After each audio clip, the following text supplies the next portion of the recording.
Good morning, everyone, and thank you for joining us for the second System Engineering Forum event for the 2022 fiscal year. To start, we are recording this event, as you just know, so please keep that in mind. I am Alexander Chang, and I am serving as one of the co-chairs with Dr. Alejandro Trujillo for the System Engineering Forum. I'll be helping to facilitate the event, transition slides, and capture questions throughout the briefing. Before I introduce our presenters, Dr. Sue Mobasser and Robert Crombie, I'd like to provide a couple housekeeping remarks. In general, the Systems Engineering Forum hosted by the Aerospace Corporation's Corporate Chief Engineer's Office focuses on applying innovative systems engineering principles across the space enterprise, contributing to mission success while advancing the state of the discipline that may be applicable to a wide range of audience members that you see at the bottom. Once again, this event is being recorded, including all questions and answers in the chat or by voice, and will be posted on our YouTube site and a link provided on the SCF archive page. The presenters today ask audience members to use the chat box to ask questions, and the presenters will address them as they are able. If you are asking a more complex question, please also use the chat box and you'll be given an opportunity to elaborate during the Q&A session. Please keep your devices muted and cameras off. If you're experiencing issues while using Zoom, you can go back to the SCF website to find troubleshooting tips there. With that, we can begin today's main event. Today's theme is agility and acquisitions, with the idea that flexibility, adaptability, and resilience and capabilities requires agility in how they are acquired. Our presenters are Dr. Sue Mobasser on Agile verification and validation, and Robert Crombie on digital engineering workflow. Our first presenter is Dr. Sue Mobasser. Dr. Sue Mobasser is an associate director in the Software Systems and Acquisition Department at the Aerospace Corporation. Dr. Mobasser research interests are agile and lean software development, expediting system engineering, software process improvement, software process quality assurance, and software metrics and measurement. She's a certified Scrum Master, a certified Scrum Product Owner, Safe Agilist, Safe DevOps Practitioner, Safe Government Practitioner, and Safe Product Owner. She received her PhD in Computer Science from the University of Southern California in 2010. Together with Dr. Barry Boehm, Dr. Joe Ann Lane, and Dr. Rich Turner, she published a book entitled The Incremental Commitment Spiral Model: Principles and Practices for Successful Systems and Software. With that, we shall begin our first presentation, Agile Verification and Validation. Sue, go ahead and take the screen.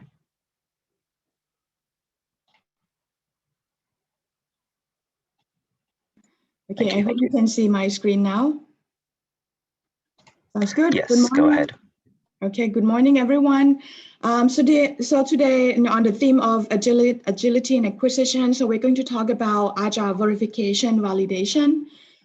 So for this topic, this topic, agile verification and validations, it seems like some people consider this somewhat oxymoron, because agile, we focus on rapid development, but on the other hand, verification, we talk about ensure in detail that we evaluate everything in detail and make sure that everything is right. So one is going fast, frequent delivery, rapid development. The other one is ensuring everything is good in detail. But as you know, everything is possible. So we will discuss some potential alternative approach on how to make verification and validation possible in the agile approach or agile software development. But before we go into talking about all the alternatives approaches, so let me talk about what are the typical agile characteristics and practices that could be a concern for verification and validation. So, for example, one thing about agile is that agile provide usually use short time boxes, 1 to 4 weeks iterations, or sometimes we call sprints. Or if you're using Scrum, you could have quarterly release or semi-annually release. we need multidisciplinary teams. So, we don't want to see, one development team and then another architect team and another mission assurance team or testing team. So we want all these multidisciplined people within a team, right? So, but in a typical verification and validation, you have V&V team as an independent verification validation. So that could be one of the concerns that we have here. And with this multidisciplinary team in the Agile, we try to avoid what we call silo of excellence, or we are trying to avoid something called throwing over the fence, right? So another thing that about Agile that could be a concern for verification and validation is we need potentially shippable products at the end of the sprint, right? So you have 1 week sprint or 1 to 4 week sprint, and then by the end of the sprint, we need something that could be working, could be operational. So how can we incorporate a verification and validation that would fit within 1 to 4 week sprint? Another aspect is, typically there will be quarterly or semi-annually releases that will require system level testing or the qualification testing. So how can we incorporate verification and validation on that? So we have to consider and factor that in. Another thing is exit criteria for each feature or user stories we need to define that upfront. We need to, even before we start developing the software, right? So we have to identify, well, what would be the definition of done? What would be the acceptance criteria, right? So we have to think about that. So verification and validation has to be shifted to the left, right? So prior to development, how can we define acceptance criteria? We're not performing V&V yet, but have to set that all the constraints up front. Another one is in Agile, or especially in Scrum, product owners will be the one who confirm that feature of user stories are done, right? So, but then typically in the traditional software development, the V&V people will be the one who provide a stamp saying that, well, this is good, right? So now we have a conflict of role that we have to think about. So who should declare done in this case, product owner or V&V people? Right, so that's another concern. And then lastly, Agile usually use some kind of roadmap for a long-term plan, program increment if you're using Scale Agile framework for the midterm plan, sprint planning for the short-term plan. So if you're going to incorporate the more proactive verification validation, so we have to figure out what and when are we going to use verification and validation in this short-term thing, medium-term thing, and then a long-term thing, right? So this is something that we have to consider. Also, I saw that Stephen Blanchard, my co-author, is also in the presentation. So if you have any question, please feel free to ask him as well. Okay, so let's go to the next slide. As I mentioned that, if we have to marry verification and validation, shifting it to the left or be more proactive, and then embedded in the Agile approach, what can we do, right? So let's talk about the current problem of verification and validation, even in the traditional approach, right? So typically verification and validation are engaging late in the life cycle, right? So there will be the last group of people who would interact, who would check or ensure that the product is doing right. So with engaging late in the life cycles, sometimes you miss the opportunity to influence the development team up front. V&V usually have a long feedback loop, right? But on the other hand, Agile, you need to get something out or deliver the software development within 1 week, within 4 weeks. So how can we avoid this long feedback loop, which will, cause the higher cost of rework? So how can we avoid that? Another one, typically verification and validation, or we call IV&V, right? So I stand for independent verification and validation. How can we avoid being independent? How can we integrate the V&V team, but still use that as a second pair of eyes to make sure that things are going right? So we have to balance between independent and integration, or integrated to the team. And then another one is, with V&V that will be worked later on in the life cycle. So sometimes it is out of sync with the development team. So how can we make sure that, we provide feedback just in time, or avoid higher cost of rework as much as we can, right? So now, if we continue to perform verification validation like what we did in the traditional sense, the challenges will be worse in the Agile approach, because longer feedback loop will cause late and higher cost of rework. Will come back, because Agile, you have to produce something at the end of the month, but if you provide feedback at the end of the 6 months, then you have to go back, redo things that you did 6 months ago. Right, so those are something that we have to think about. Another key thing is the mindset and the Agile culture that we have to adjust, people have to adjust to, right? So you need insights, you need to be embedded to the team, you need to get feedback early. Agile really focus more on the tacit knowledge, focus more on the high collaboration. So how can we focus on that high collaboration culture? Right, so it has to be productive, right? So now on this slide, you will see that there are 6 alternatives of the verification and validation approach. That the first one, integrated, not really independent.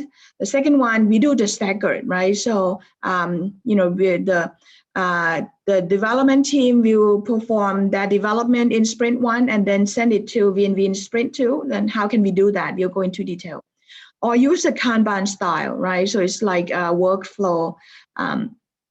And then the other one, similar to if you're familiar with Agile, then we have something called test-driven development, but now we are doing V&V-driven development, right? So you have to set all the expectations, set the test scripts and everything up front, and then we continue to run, all these V&V components. The other one is escrow, right? The fifth one, similar to the house escrow, we have someone that ensure that the house is in good shape, right? So V&V people will perform detailed code review, will perform continuous insight, will provide continuous insight, and at the same time, periodic code inspection, right? So that's a combination of the frequent reviewed and also deep technical review. So that's the escrow concept. And now the last one is, what if my program is also doing DevSecOps? So how can we incorporate V&V in the continuous integration, continuous deployment type of thing, right? So we are going to look at this, the 6 type of alternative V&V approach in Agile development. And also, if you have any question, feel free to put that in the chat at any time. Okay, so let's look at the first type. The first type is what we call integrated verification and validation. Instead of being independent, so we are going to do something called integrated V&V.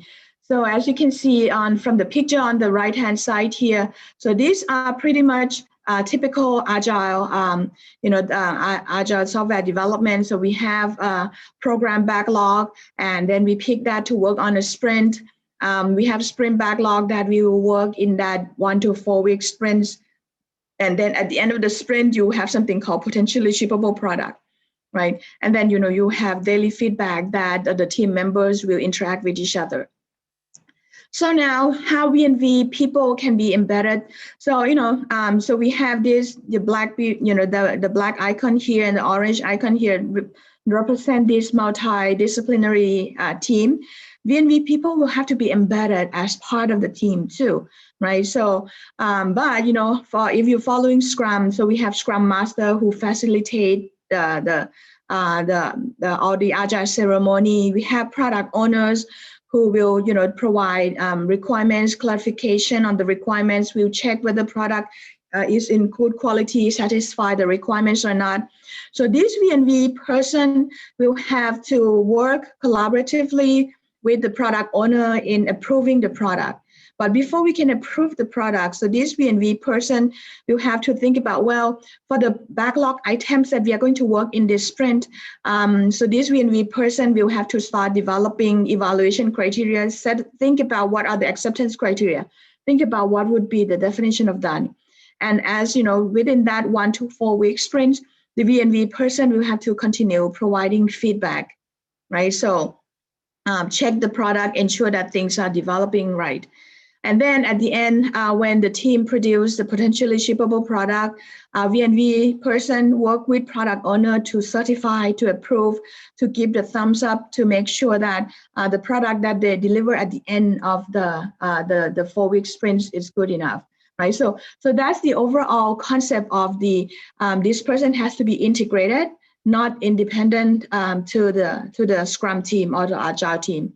So we work as a part of the development team, provide instant feedback by using acceptance criteria, by using test scripts, by using all kinds of tools. Right, participate in peer review activities, support product owners to declare done.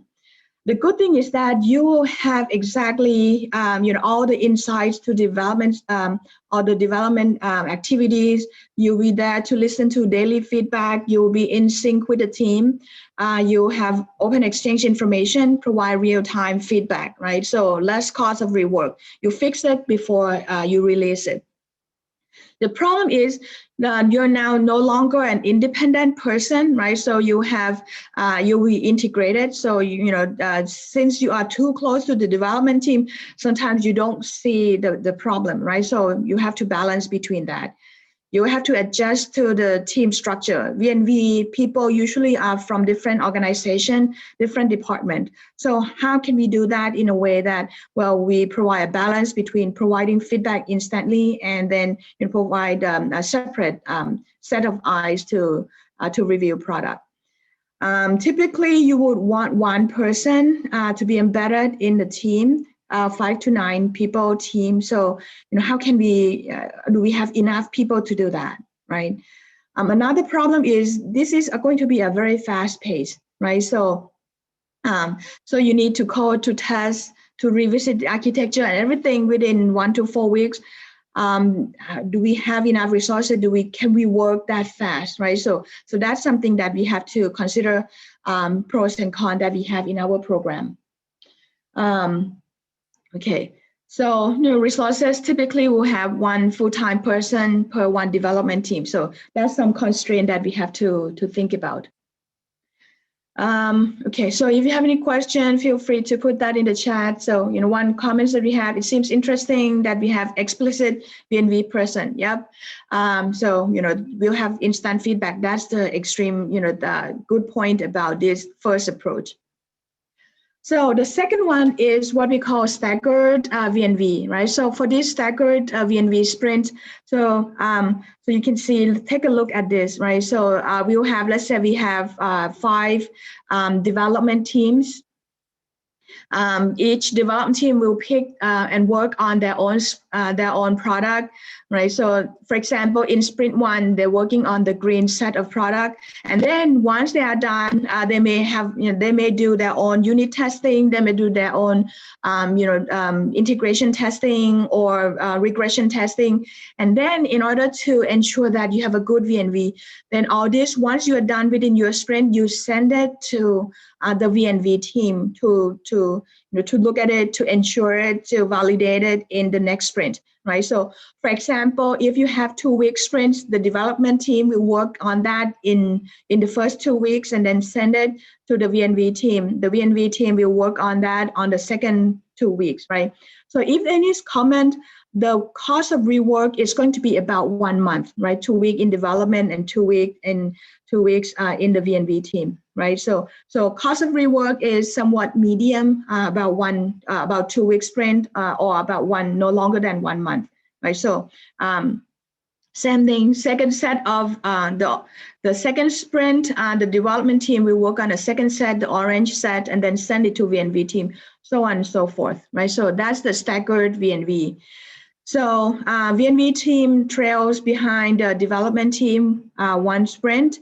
The good thing about this is, kind of somewhat low cost of rework. It will take about 1 month or 2 weeks to fix the problem, right? So they'll pick out if they have any problem on the green, the green set of work, then the development team will prioritize that and fix that in sprint 3, right? So V&V team could support multiple developments, so you have dedicated V&V team. So that means that you're going to have some kind of silo here, that silo of the V&V team. But this V&V team, you don't have to have 1 V&V person per 1 development team, but you could support multiple development team at the same time, right? So you could support maybe 2 teams or share between multiple teams. V&V personnel are independent, but have enough input, maybe attend the sprint review, maybe attend the product demo. So, they are somewhat independent, but they have frequent synchronization. So it's kind of sweet spot between being independent or being integrated. You need more time to evaluate, compared to the first one that you have to do everything within 2 week sprint, right? So you have 2 weeks for yourself to work on the work that they provided, right? So no need to rush for the in-depth code test evaluation that you have to get things done within the same sprint. So the cons is, the V&V people will have to work highly dependent on development team. So the only thing that you have to do is, wait for them to deliver the green set. So they'll work on the green set. Next sprint will depend on the orange set. So somehow, if a development team fail to deliver something, then you don't have anything to evaluate, or maybe there'll be a gap. Right, so those are something that you could, depends on the sequence, depend on the amount that you could generate, right? So it could be perceived as outsider, right? So one good thing about the previous one, the integrated V&V, you are part of the team, right? You provide feedback and instantly you spend the whole time 24/7 with the development team. But right now you are on a different team, so you can be perceived as that V&V team is going to provide bad feedback to us. So we're trying to hide something so that V&V team don't want the V&V team to see that, right? So those are us and them kind of mindset that we have to be careful about. The late identification of defect could potentially cause a higher cost of rework, right? So that 1 month thing, if it is a mission critical, or that the 1 month, it could impact the green defect could impact the orange set of feedback, or it could reprioritize what will happen in the purple set here, right? So there's a potential that it could impact in terms of priorities of backlog or additional cost of rework. Right, so that's the second kind of alternative for Agile V&V. So now the third one, the concept came from test-driven development. So the test-driven development, we are talking about right here, right? So for test-driven development, before you start developing anything, so you will write test cases, you will write test scripts, or basically write the exit criteria, and then you start doing the coding, right? So first time that you run these test scripts, it will fail because you have not developed good enough, and then you continue to code until all the test result change from all red to all green, and then you will refactor the code. Right, so basically test-driven development, or TDD, you write down all the exit criteria, and then you code according to that exit criteria. Same thing, similar concept to the V&V driven. right? So this one is a kind of maybe a quarterly milestone, or sometimes we call program increment milestone, 4 months period from one milestone to the other one. Or 3 months, depends on how you want to define the length of your program increment or the length of your release. So at the beginning of that release, everyone will have to have a big meeting here to set on what are we going to work in this quarter, what are we going to work in this release, right? So and the V&V team probably will have to start working early on, coordinate with the development team to think about, well, in sprint 1, what are we going to work on? Well, let's see. In sprint 1, we are going to work on the purple set. The second sprint, we are going to work on the blue set, and then the green set, and then the light blue set, so on and so forth. So once we know that what are we going to work on, the V&V team will give them the exit criteria or the test scripts that would go with that, right? So the product backlog or the sprint backlog will come with the test scripts, will come with the monitoring, will come with the logging strategy.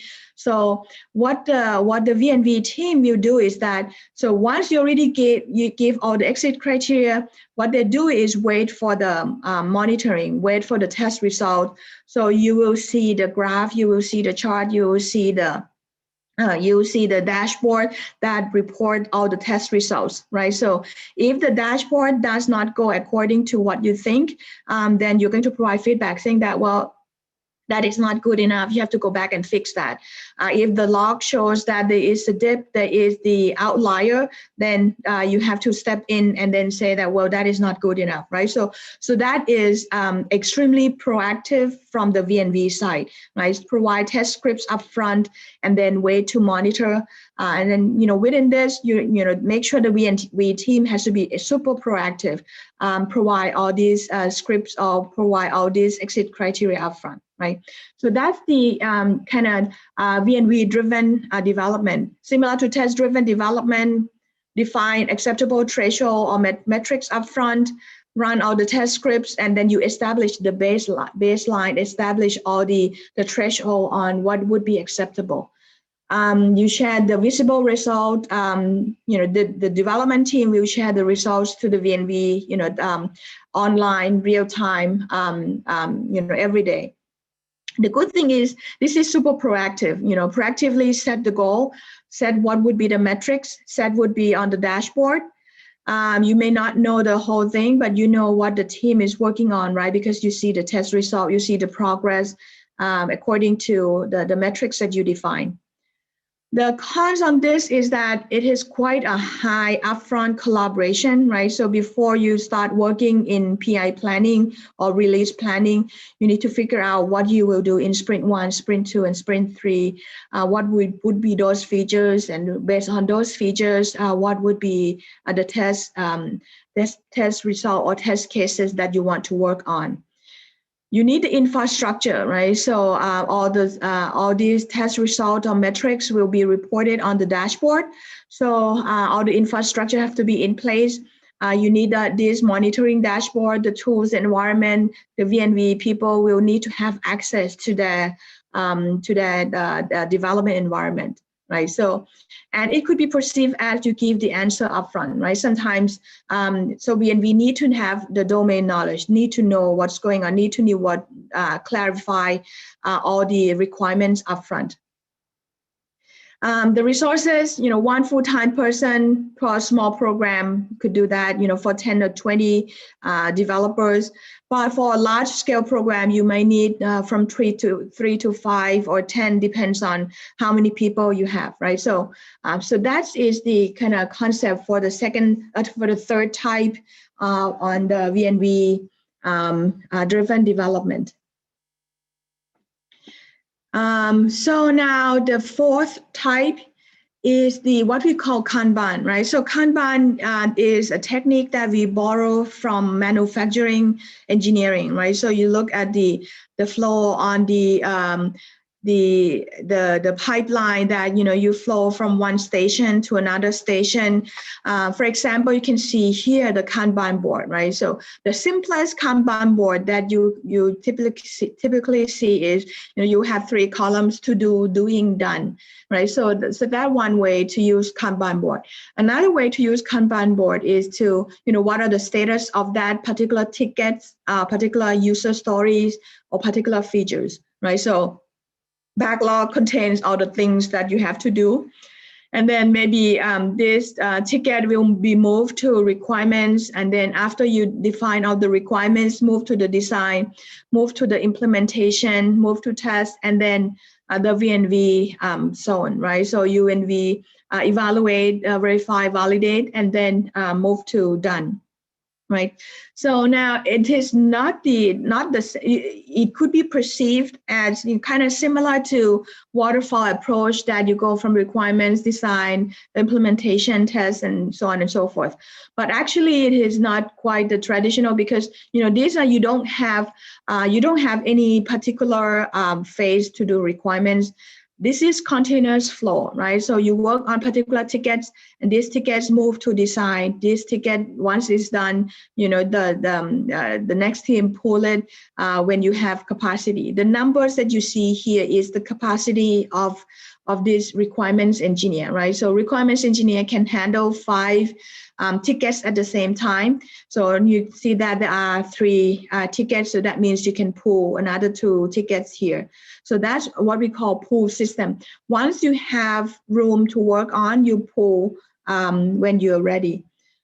Design team has capacity of 3. You can work on 3 tickets at the same time. That means you are not, you don't have capacity to pull tickets from the requirements, right? So same thing for so on and so forth. So the Kanban board will show you where is the bottleneck, right? So for example,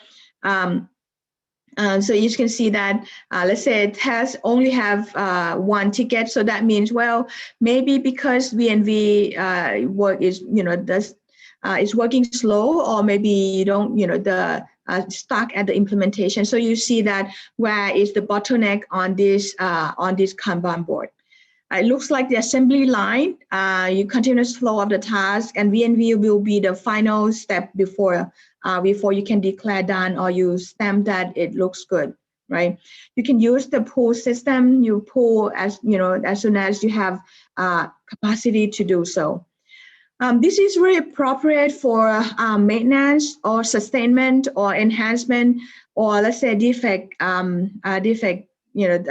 defect burn down, right? So you burn down 1 defect at a time, or you have 1 enhancement that you work on and solve the problem, right? So those are the very good for start on the sustaining, and very good for if you don't have time box, for example, on the Agile or Scrum, you particularly focus on the time box that you need to have to deliver something at the end of 2-week sprint. So there is a time block of 2-week sprint that you have to deliver at the end of 2-week sprint.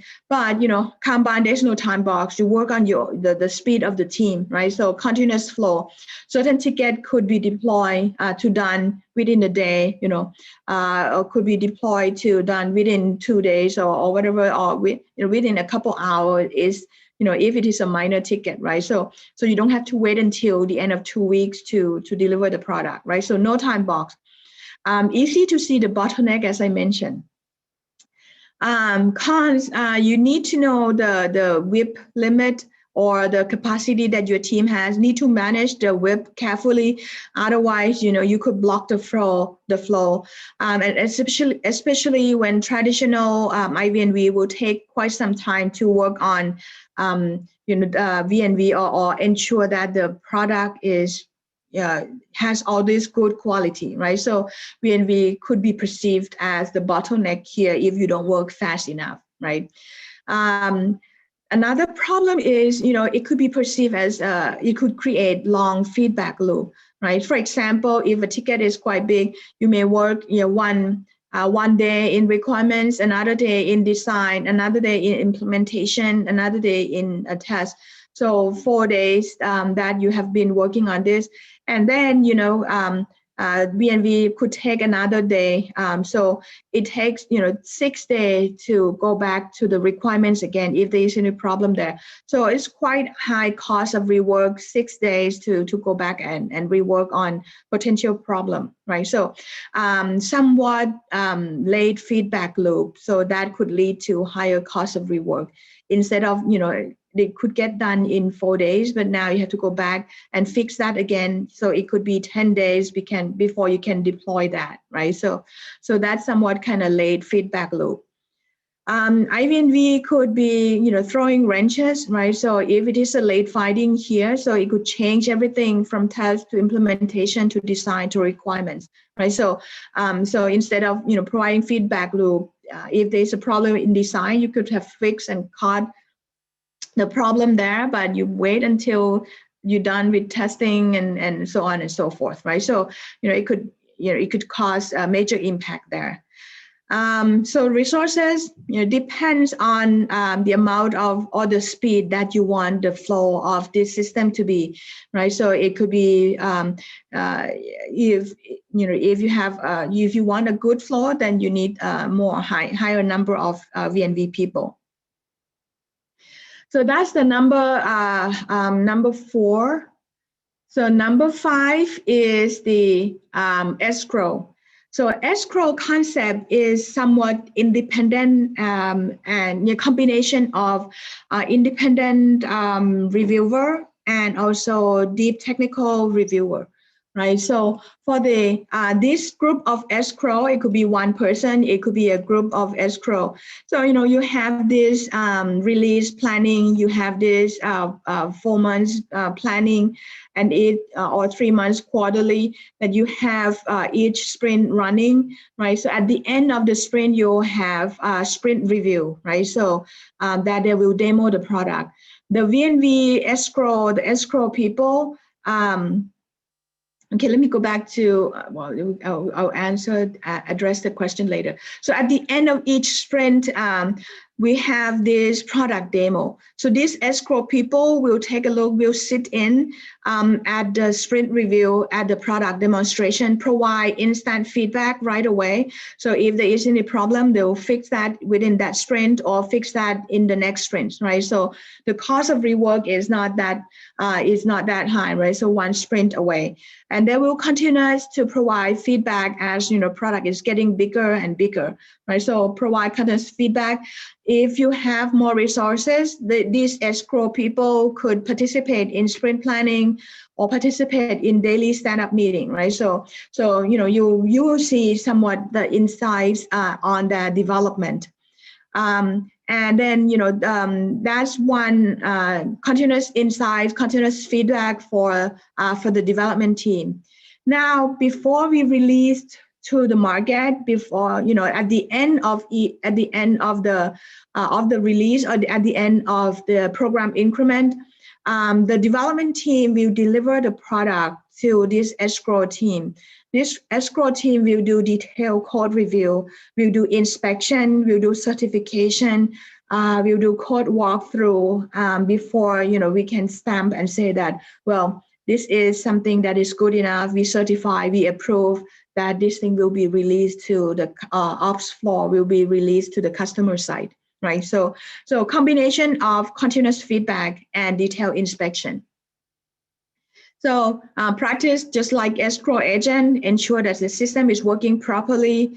A combination of participate to provide feedback at each sprint review, sprint demo, and detailed inspection at the release or at the major milestones, right? You have up-to-date knowledge from this sprint participation, incrementally develop product, and also provide a good detailed inspection. The problem is, for the detailed inspection, you will do that in batch, right? So in batches, so you have somewhat medium loop of feedback. So this is, let's say this is a quarterly review. So, 3 months loop feedback. So if there is a problem, then, you have to fix that in 3 months. Require additional resources to participate in team review, right? So instead of just do the code inspection here, then you have to attend the sprint review at the end of each 2-week sprint. So that requires additional people. And same thing with the Kanban, it could be perceived as throwing wrenches with the late finding, right? So for example, if you see some problem here, right? So the team has to go back and fix those problems. Instead of working on the next set of requirement, you have to go fix the problem first. So it might require restructure, it might require some major design improvement, so on and so forth, right? So instead of having instant detailed feedback, but then you throw that 3 months later on. So so in terms of resources, it's a combination of this. It depends on how much resources you have. You could have one full-time for a small program, or maybe 5 people, or for a large team or large scale program, right? So that's the fifth example of fifth alternative on agile development V&V that we have. Now, if your program is doing DevOps, DevSecOps, right? So DevOps, DevSecOps, there's no sprint, right? So there is a continuous integration. Start with this planning, right? So you start with planning, coding, building, and testing, and then continuously release to the ops environment. Once you release to the maybe pre-production, some people call near ops, some people call ops-like environment. So you deploy to this staging environment first. And then, if it is good, we test on production testing, we test on blue-green testing, or canary testing. If it is good, now we deploy, and then we operate, use the system, collect all this logging, collect all the data, collect all these metrics into the dashboard. We monitor the operated code, operated software. And if there is any problem, you factor that in into the continuous planning, coding, and everything here. To repeat one loop here from from planning to coding. So it could take 40 minutes to 1 week, depends on how fast you can start coding, building, testing, right? So, but it is a continuous loop. You could do nightly build that you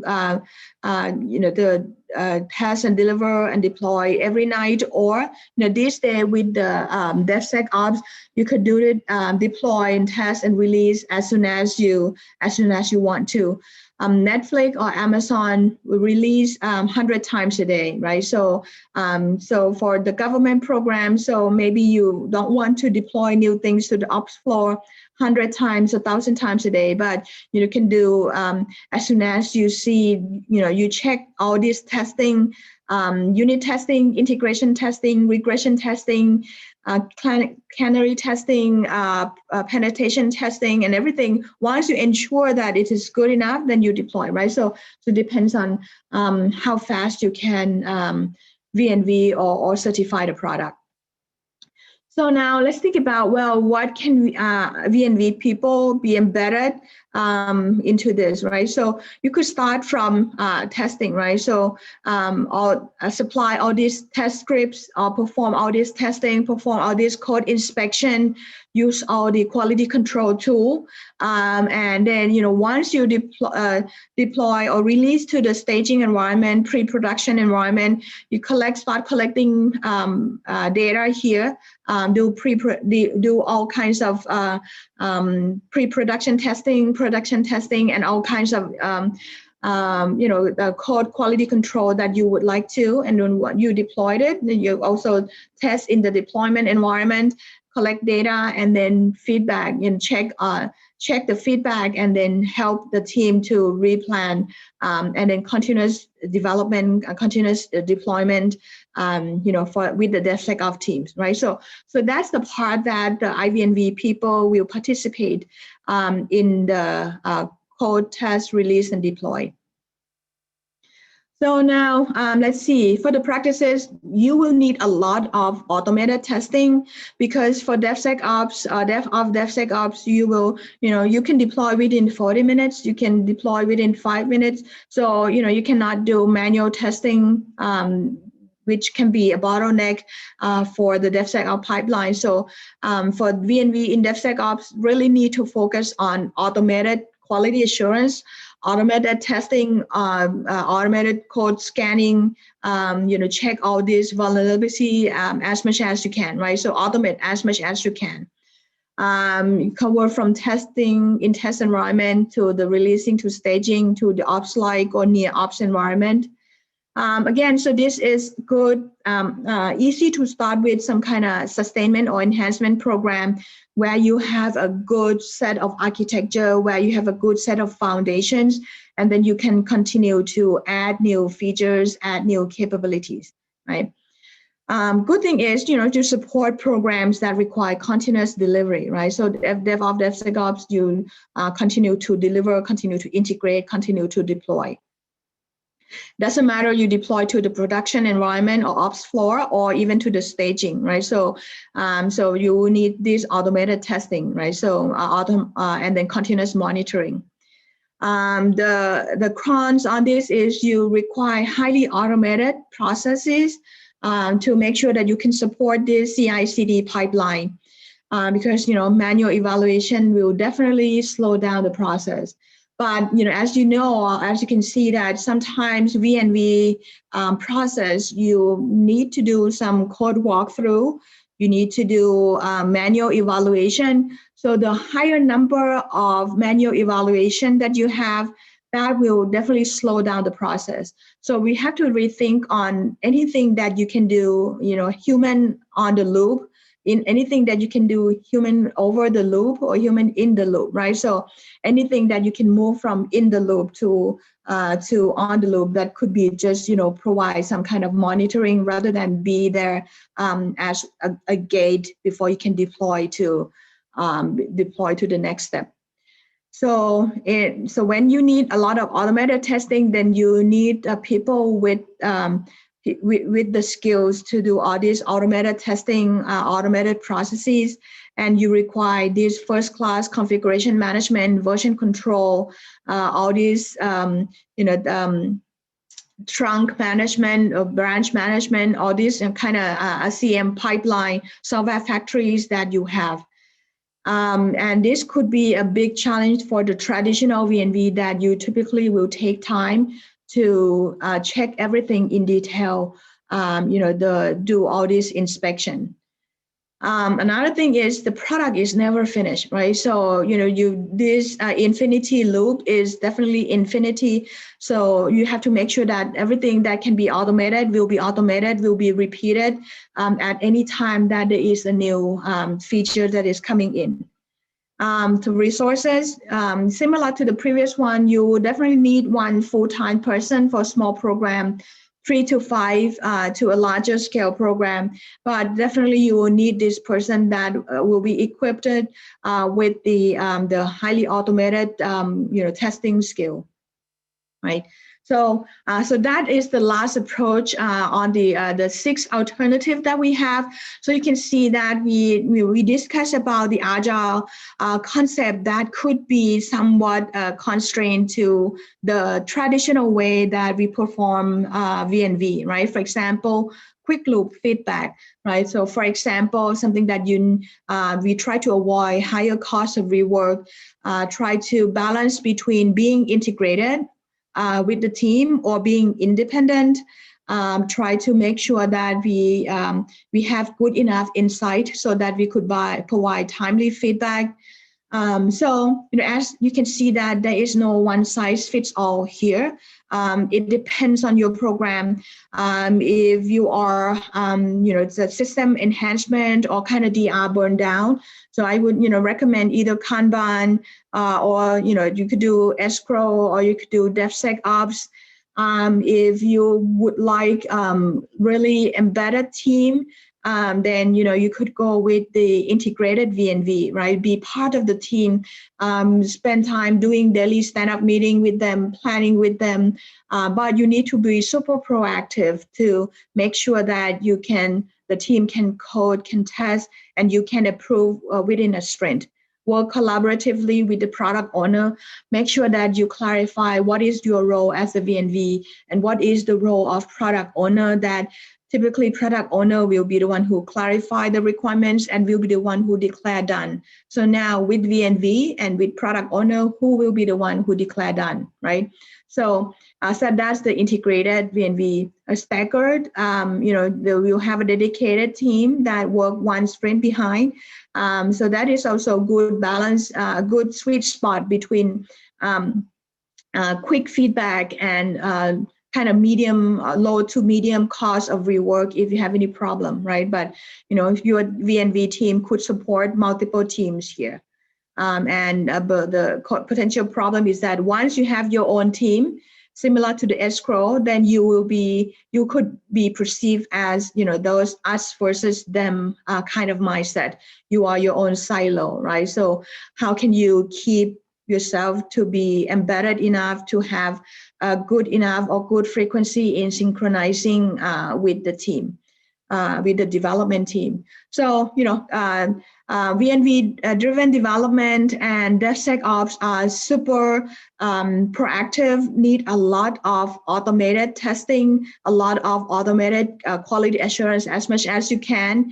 V&V need to define all the metrics, all the threshold, all the test script upfront before you start working on development. And then what you do is once you define everything, then you start watching, monitoring from the dashboard that the team will report to you, right? So, and then DevSecOps. So, how can you make sure that you are not the bottleneck?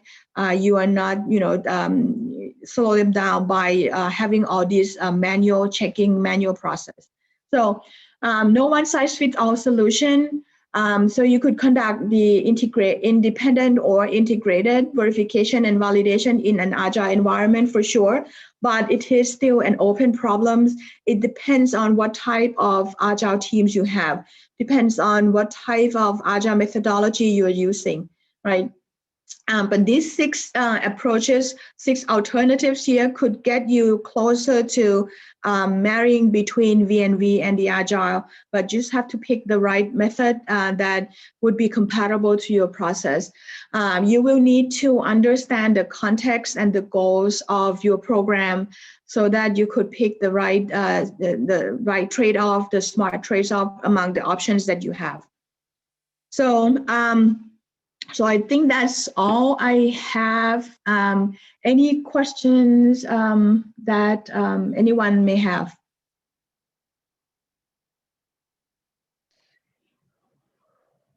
Thank you, Sue. I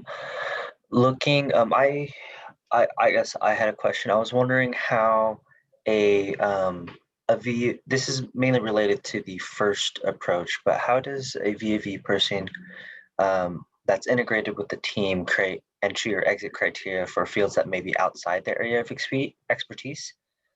In that case, would you have maybe a team of V&V individuals who may be integrated as per each field of expertise, or would there still only be one individual in your thought process? Right. So the one thing. Well, once you start being embedded with the team, you will have all this the knowledge of the requirements, knowledge of the team. So maybe it would be one of the cons or one of the constraints that you will need to know, or you have the domain knowledge of what this team is going to work on, right? So if for example, if this team is doing command and control and you have never done a command and control before, so maybe you shouldn't be the V&V for this team. But on the other hand, you may not know every single thing about command and control, right? So it is possible that that you might not have every single knowledge. Then you may coordinate or collaborate with other V&V or talk to the product owner, because the product owner is supposed to be the one who knows all the requirements. The same thing, product owner may not know the requirements, so product owner will also have to talk to the stakeholders. We'll have to talk to the customers that know all the requirements. You might need to use subject matter experts. You might need to use some other people, coordinate with other people, but you will be the point of contact who knows all the things on how to certify, how to approve this. You might not have that at that point, but you will have to coordinate with someone who has that knowledge. Yeah. Thank you. And I don't see any other major questions in the chat. So if anyone has any questions, please use the chat, or at this point, I believe we can unmute you, or you are now able to unmute yourself to ask any particular questions.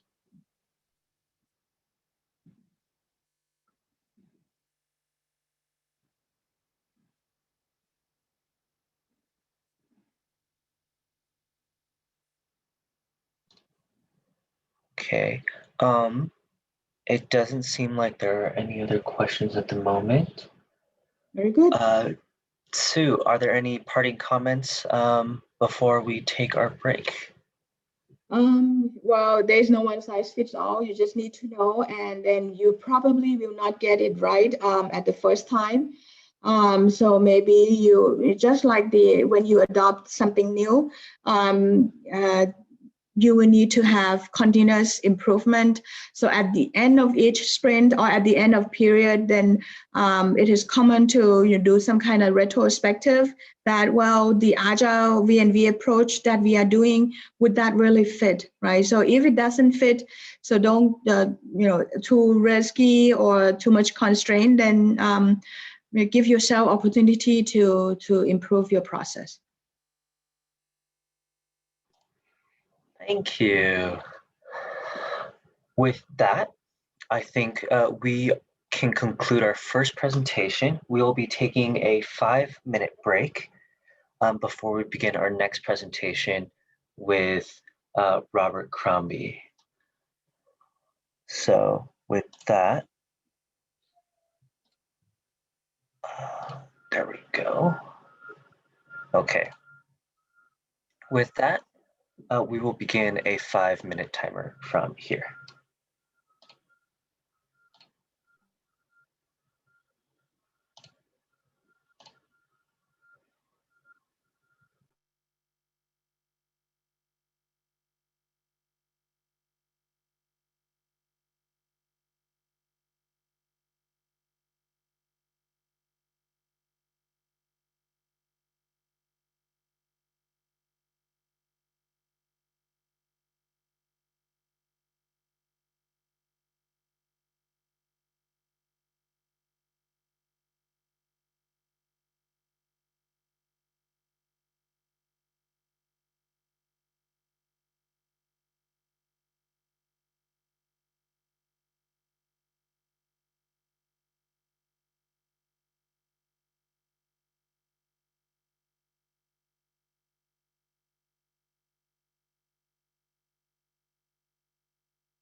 Hello, everyone. Thank you for being patient. And thank you again, Dr. Mobasser.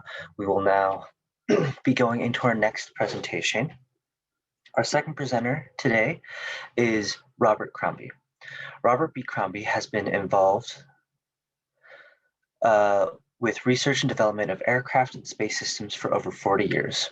During 24 years of active duty with the Air Force, he performed roles ranging from flight test engineer, manned spaceflight engineer, systems engineering lead, and deputy program manager. Since then, he has continued to work in the integration of national space and ground systems for several firms. Currently, Rob is a senior project leader for the Aerospace Corporation at El Segundo, California, where he advises various programs on integration and test issues. He has a BS in engineering sciences from the Air Force Academy and an MS in aeronautics from the California Institute of Technology. He is a senior member of AIAA and recognized by NCOSE as an expert system engineering professional. Now we shall have our second presentation, Digital Engineering Workflow. Rob, you are welcome to take the screen.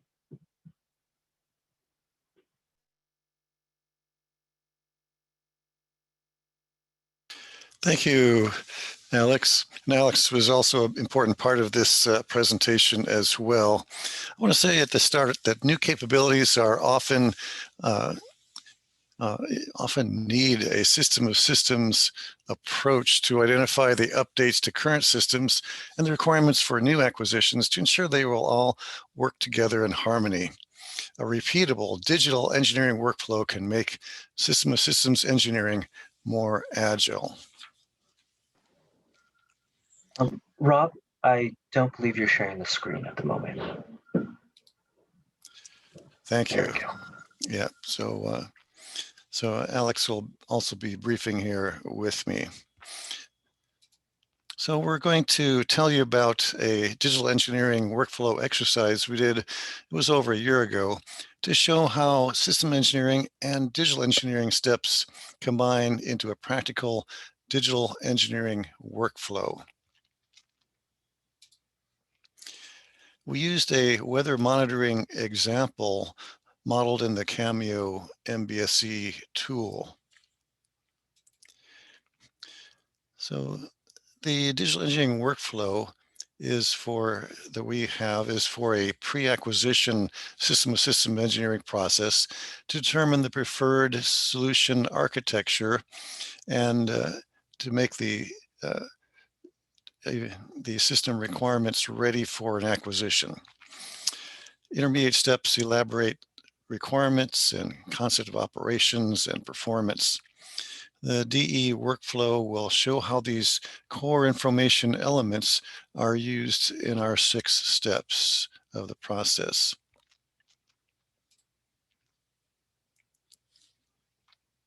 Here we have a few key terms and definitions. What a workflow is, basically a sequence or pattern of tasks or activities.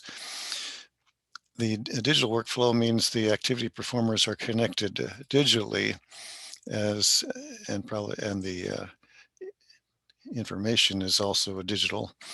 Then the ecosystem encompasses the model and the data that you're using on a DE infrastructure and in DE environments that you set up that so you can work on the data through each digital engineering environment.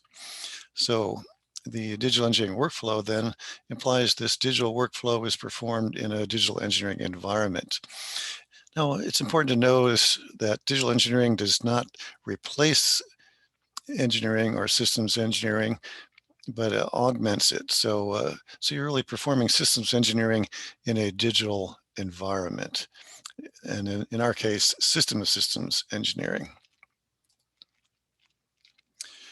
And here's a system of systems engineering process with 3 major stages. The workflow that we created for a system of systems is the lower part here. where the functional architecture is understood as an input and the physical architecture needs to be synthesized so that the solution elements can be acquired by the government.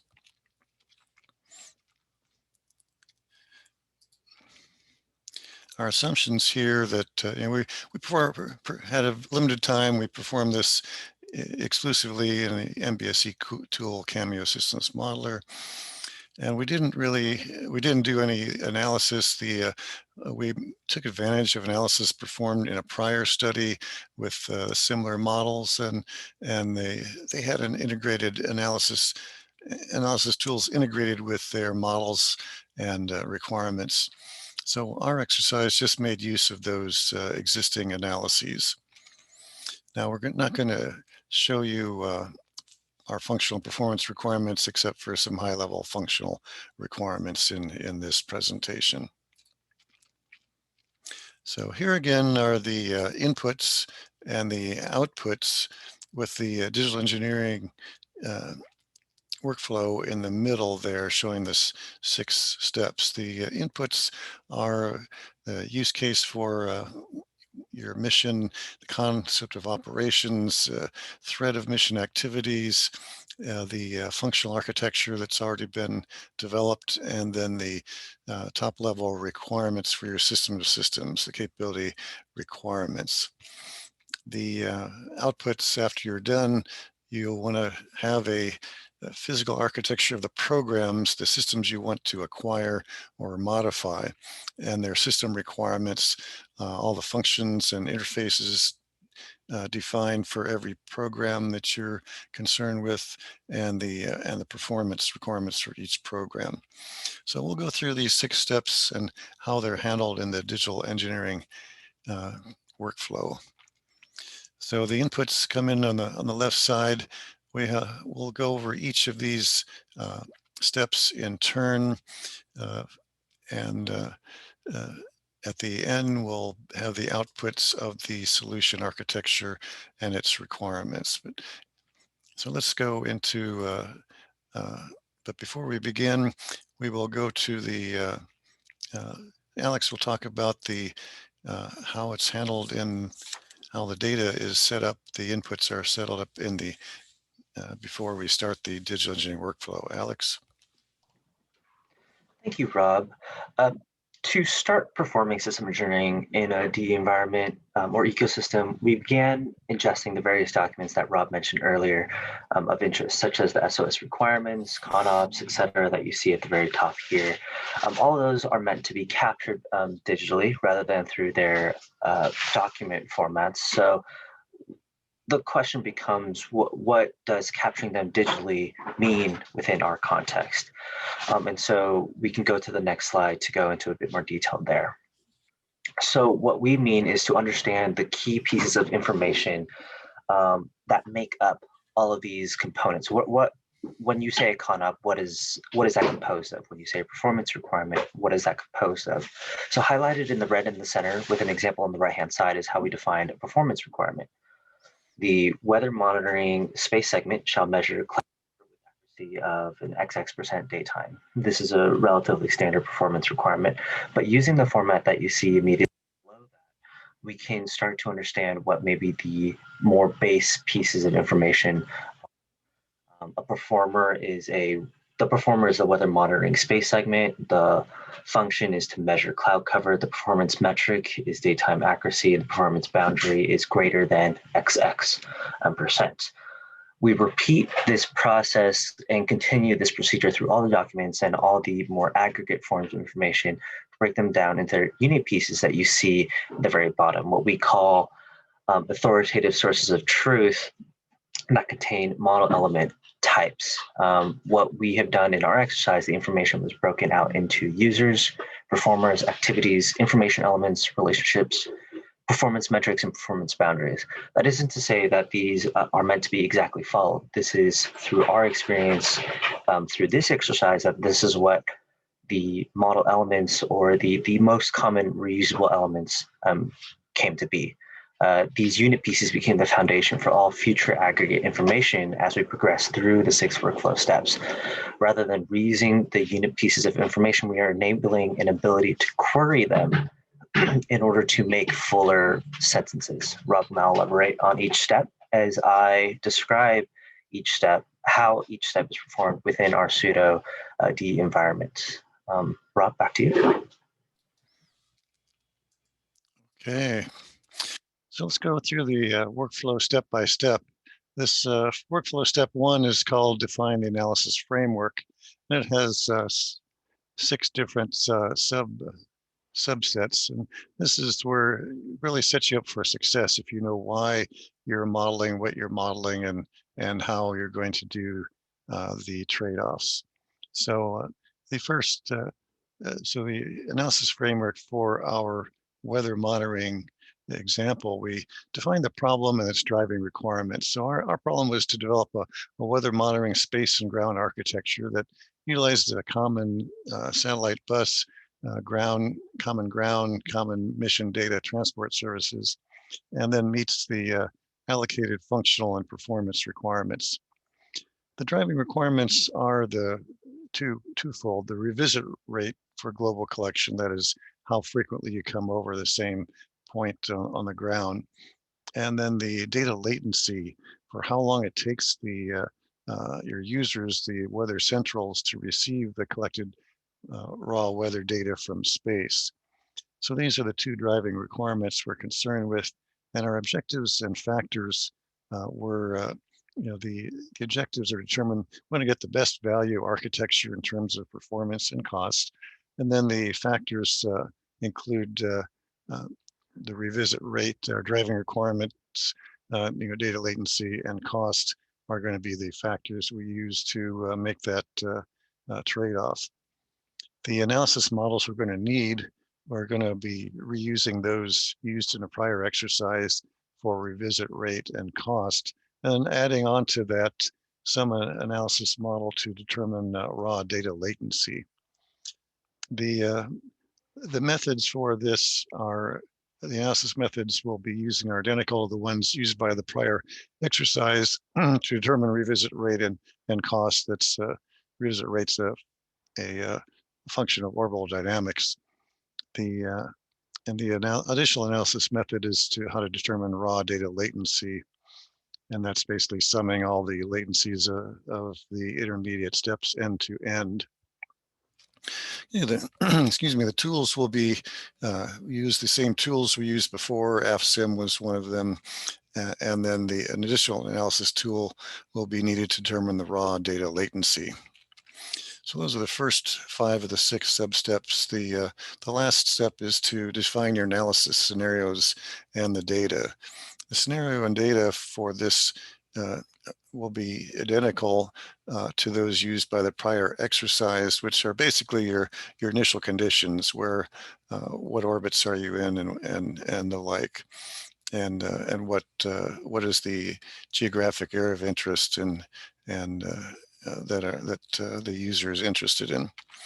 The scenario for analyzing the architecture for the data latency would involve the steps below and the various data parameters about what's your orbit and constellation size, and when you can contact your satellites, especially if they're in low Earth orbit, and then what tasking is needed by the users of the data, and then assumptions about your collector, its field of review, how much raw data volumetrics it collects, the field of regard, where it can see off bore sight, and then the line of sight of the sensor towards the tasked region, how quickly you can start taking data over the task region, how big the collection swath is for each collector, and determine the windows for downlink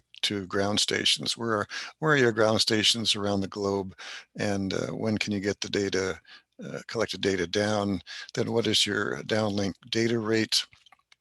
Very, very important for end-to-end data latency. Also the ground terrestrial data rate, and then you can calculate the raw data rate latency. So that's the analysis scenario and the method we're talking about. And now Alex will go through how we're setting this all up in the digital engineering environment. Alex? Thank you, Rob. In the DU environment, we are still creating analysis scenarios, but before I go into a bit of detail, I'm going to take a moment to describe how to read this diagram a bit more closely. The information on the left, or the boxes on the left, represent the information in its original form, namely the documents, requirements, use cases, etc. At the while the processed ASOP form is on the bottom, namely those are the when those information are broken out into their base pieces, users, performers, activities, the ASOTs. The center shows what ASOTs are expected to be active during this workflow step. So in this case, activity, information elements, and performance metrics are the ASOTs that are meant to be active. The right shows how the active ASOTs are being used or in what way that they are planning to be used. So returning back to the purpose of step one, which is defining analysis framework, we defined analysis scenarios as the synthesis of activities, information elements, and performance metrics. Therefore, analysis scenarios are generated by enumerating those element types as sets and given a unique identifier to be referred to in a later analysis that you see on the bottom right, seen as purple. This step would generally generate a full list of possible analysis scenarios. So you saw on the previous slide a whole list of potential analysis scenarios. From our personal expertise and understanding, we can say that it's a very good set. But there's always that looming question on, is that everything? Is there a perspective I'm not really seeing? So the idea is to use these three enumerated sets these three ASOTs to create an enumerated set that covers the whole swath of potential activities, information elements, performance metrics. And then a system engineer would still be required to review them for applicability, kind of parsing down that list to something a bit more actionable or something like that. Next slide. Back to Rob. Okay, thanks. So the second step now is to define your alternate physical solution architectures. Here's where you brainstorm and put together solution architectures of the system of systems that you think you'd like to analyze. So define your potential logical architectures, and then from those derive your potential solutions. That is, what are the physical systems you want to use to carry out this new capability. Now, these may be, you may get ideas from past solutions. How have we done this similar in the past? Current programs would make it easy to modify a current program. Your customer may have an intention about what they'd like to see. There are other parts of the government that would like to make suggestions. You should look at the technology demonstrations that are going on. There may be some good ideas there, prototypes. Also look at the market, do your market research, and look at commercial offerings and other emerging solutions. These may inform your set of potential solutions that you create. This is one of these will be a winner, or you may modify the one to be the one you eventually select. Then you'll want to define your trade space and which epoch in time, maybe 10 years from now, is the epoch that you're concerned with. And then identify these physical solution architectures based on the trade space and the epoch. So next, Alex will go through how the digital engineering is done for this step. Thank you. In the DE environment, the alternate architectures are defined as a synthesis of a set of performers and the possible relationships between the performers being perhaps different systems of interest or different functional elements of an architecture. As mentioned by Rob, those relationships and performers can be informed by existing architectures, perhaps conceptual architectures, anecdotals, or other commercial offerings and more. But similar to analysis scenarios, each alternate physical solution architecture is uniquely identified by a set of elements involved in their potential implementation that you see on the right side. And then uniquely identified, again, as purple in the bottom right, each set of these performers and relationships becomes its own alternate physical solution architecture that needs to be identified individually, agnostic from its elements. So we can provide a small example in the next slide. In this case, we're looking for a weather monitoring space segment. A variety of architectures can exist, one such as the one-ball polar, another one such as a DoD-acquired P-LEO system. Another one is, again, a DoD-acquired P-LEO system, perhaps with an additional acquired single GeoSat, or leveraging an existing commercial P-LEO for its services. And so these were some of the potential physical solution architectures for this particular space segment. Back to Rob. Okay, the third step then, once you have your potential solution architectures, you want to allocate the functions to each of the various solution elements in each of the solution architectures. So you identify the functions and allocate the function to elements of each solution architecture in each case. And if they're, check and see if they're all allocable. If not, then you need to modify or discard that particular architecture until you can, and then you have all your potential solution architectures with defined functions. Alex, show us how that's done digitally. So in the DE environment, very similar. Again, we read from the left-hand side with the original information, and how parsing it out to its more ASOT form or base elements makes it a little bit easier to enumerate that information. And so we allocate the list of defined activities to each architecture. In this step, it supports the two actions that can be taken by an SE. As Rob mentioned earlier, the model or the architecture has no ability to fulfill the function needs and is thus discarded, or the architecture can partially fulfill the functional needs. So only a slight modification to the architecture is necessary to allocate all the activities. In either case, the activities are allocated to the relevant elements for each enumerated architecture, and then the architecture themselves is updated appropriately, as it's seen in the bottom right, where it becomes partially purple and partially green, saying that it's been edited rather than created. Moving on to the next slide. These are some examples of activities and functions that can be loosely categorized as receiving, collecting, or sending information, and more. Rob will now present on an example of a weather architecture in more detail. Sure, thanks, Alex. Yeah, so here's our assumed operational architecture showing the data flows among the functional elements. At the top is our space segment, a payload on a bus. And in the middle is our mission data transport. This is the one that has most interfaces. It brings command telemetry data down from the spacecraft to the ground element, which is a common element with bus mission unique software, and the weather monitoring space operations center mission unique software embedded in the ground.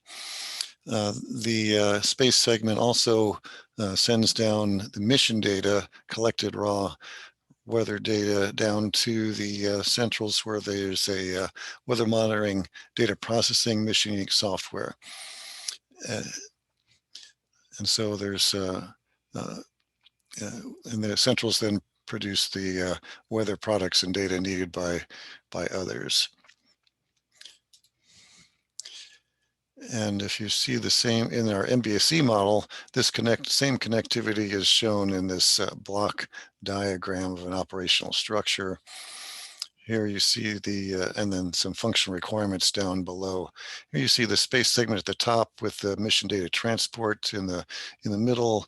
It talks to the ground systems and also to the data processing and centrals over here. So all the data flows are described in our MBSE tool.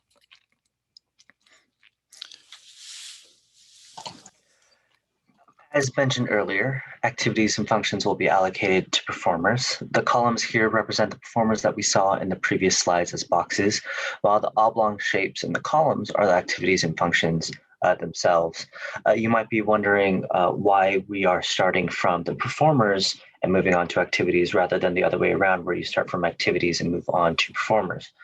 Conceptually, you would be right. However, in this case, we're looking at existing architectures, and we're trying to see what performer instances, such as what a specific central does, or what a specific existing weather monitoring space segment does, and so on and so forth, and using that as a baseline to say this is what this generally does, what this usually performs, and allocating it that way in order to get a full breadth of the activities and driving functions that might be performed within the context of acquiring a weather monitoring space segment. In this case, information flow, as mentioned earlier with Rob, is being passed between each of these activities, tasking, GS status, and so on and so forth to support the allocation and mapping between the two kinds of diagrams. Next slide. Yeah, after that comes the fourth step of defining and allocating performance budgets, how well those functions need to work in each case. So in each analysis scenario, in each architecture, you look at, you define the performance budgets. For example, data latency, split it up. If data latency is a certain number of minutes, then you subdivide that so that each piece of the architecture and each interface is assigned, is budgeted a certain amount of the performance budget. Then you allocate those performance budgets to each solution architecture, make sure they close, and go on to the, and you've got performance defined functions and performance for each element of each solution architecture.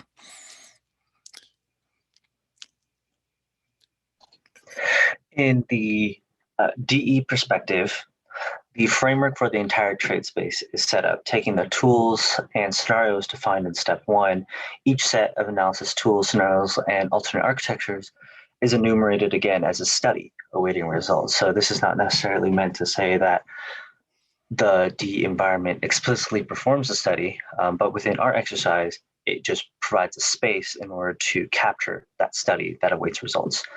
Given the performers, relationships, and activities organized and related in this way, this step answers what kind of performance is necessary to close the architecture, and then allocates that performance into the architecture itself, so that each of those enumerated architectures, again, is also not just given performers and relationships, but now it's tacked on activities and tacked on performance for those particular activities, and then updated in the bottom that you see here.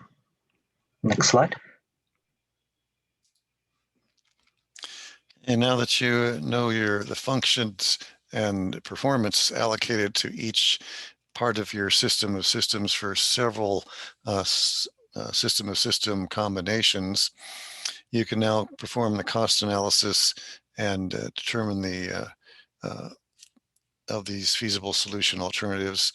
And this is where the customer can weigh in and trade off technical performance from step 4 against costs determined in this step and select the preferred solution architecture.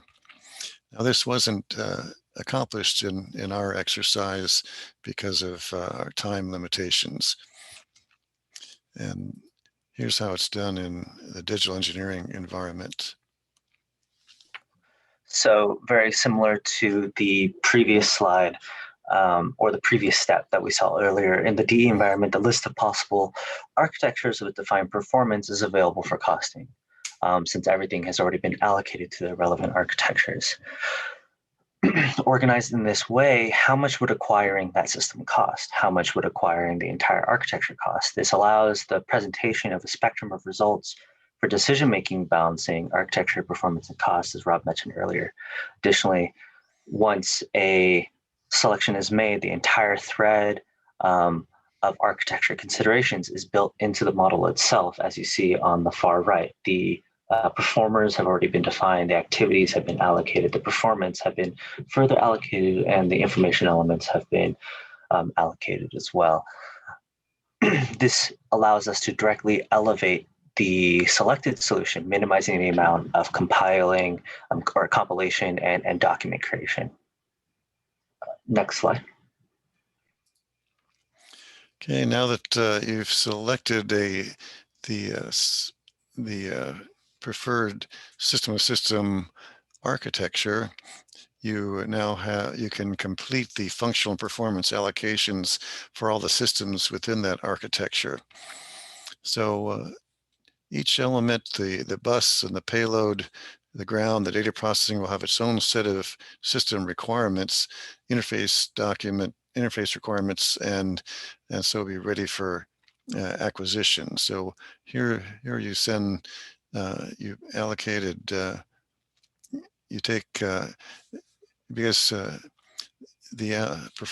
we've been working with derived requirements. Now we have to fully allocate all the requirements, performance, and interfaces to everyone so they're ready for acquisition.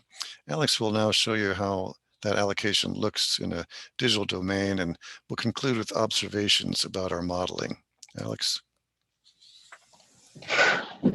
Yep, so as Rob mentioned, each performer has been linked with activities, functions, performance, but we need to add in the additional functions that have been identified for each of the individual segments that do not necessarily have driving requirements, but that are functions or activities that are more separately defined. And so with that, you can further allocate to the functional architectures themselves. And because each of the performers are themselves systems of interest and have already been allocated with activities performance, it is a relatively simple step of delegating those requirements to the various programs, as it has in a model format been complete. It is only a matter of synthesizing them in an appropriate format that you see on the right center side here. So taking a closer look, you can see that a satellite's functional requirement is a combination of performer and activity, whereas a satellite's performance requirement is very similar, the same thing, but adding on performance metrics and performance boundaries and so on and so forth for each of the systems of interest in which you might want to require. This might remind you of step 0 that we mentioned earlier, where documents can be parsed out into their base units. This is essentially performing the reverse, where those base units can be then recreating those larger aggregate forms that you might see on the right side here. And then those can be directly allocated to the programs of interest. So with that, we can go on to our next, that concludes essentially step 6. And then going on to our exercise modeling observations, we have 2. As requirements were decomposed and their constituent parts allocated into model element libraries, many products, artifacts, and descriptions consistently reuse the same model element types. The second observation was, as requirements progressed through the workflow steps and as the decompositions became more complex, changes were consistently being made to the larger product or aggregate forms of data, such as requirements, specifications, or diagrams, as each step was iterated, and not as frequently for the common model elements, those base units that we mentioned earlier. With that, that concludes our presentation, a summary of our exercise and our observations. Thank you for listening. Does anyone have any questions?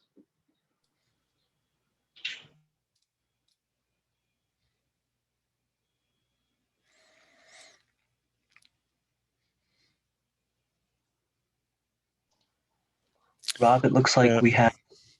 Yeah, so would it be necessary to add a capture-based architecture with the current as-is solution architecture and workflow step 2? Yeah, well, the as is generally, yeah. So the answer is it could be one of your solution architecture. Your as is solution, with a new capability would have to have some expanded.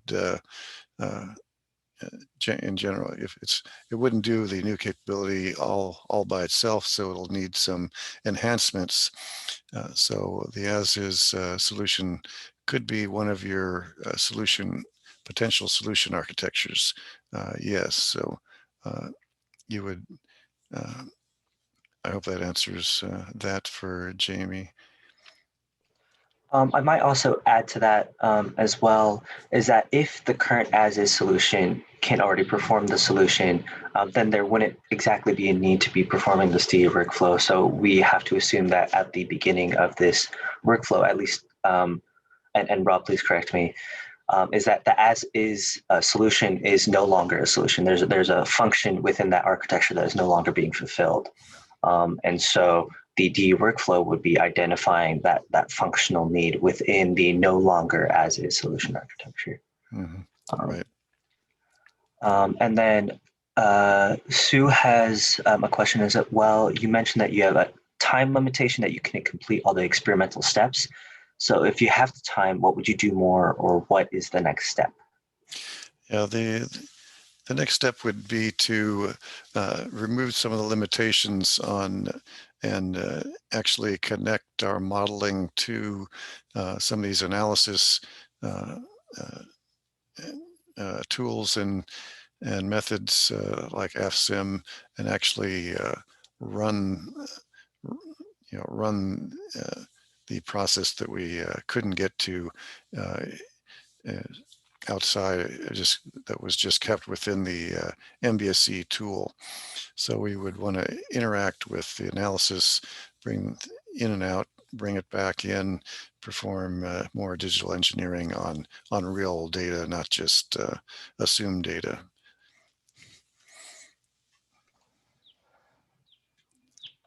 Andy Kuhn has another question. Has there been any consideration to expanding SysML capability with Cameo Systems Modeler into other frameworks such as UAF to expand use cases into enterprise workflows?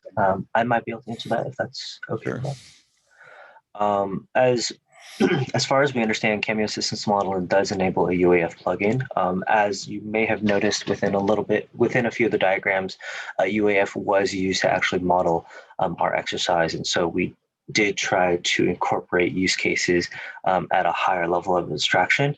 Whether that reaches to the level of enterprise workflows may be an exercise of itself, or a question that might need to be done with more exact programs. Rob, do you have anything to add to that? No, I don't. As Alex said, we would, that could be a new exercise we might, that could be done over. And then Jamie Robles has another question. Would you be able to share the Cameo model developed for this study? As of now, I don't think we can share the model. We did remove a significant amount of data to make it a bit more presentable here. But there could be a cleanup activity that we can try to do. But as of now, it's not shareable unless you're one of our direct customers, in which case reach out to us and then we might be able to share that with you.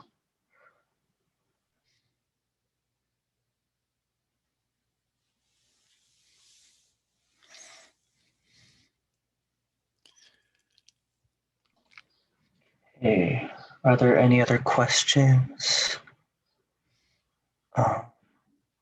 Andy responds with, thank you. Yes, glad this could be of help.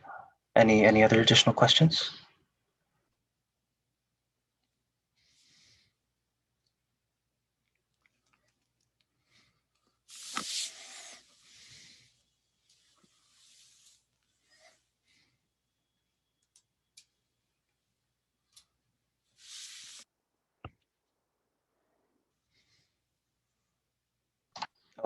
With that, I think we can return to our larger set of transition slides. I'd like to take this moment to ask if anyone has any final questions for either of our presenters. This would be the moment in which you can ask any questions if anything came up in regards to either Dr. Mobasser or Robert Crombie in terms of the Agile V&V or digital engineering workflow. So I'll take a moment to see if anyone has any remaining questions for either of them.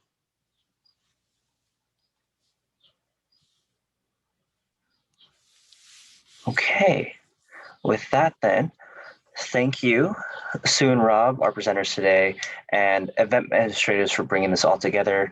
Following this event, you can expect three things.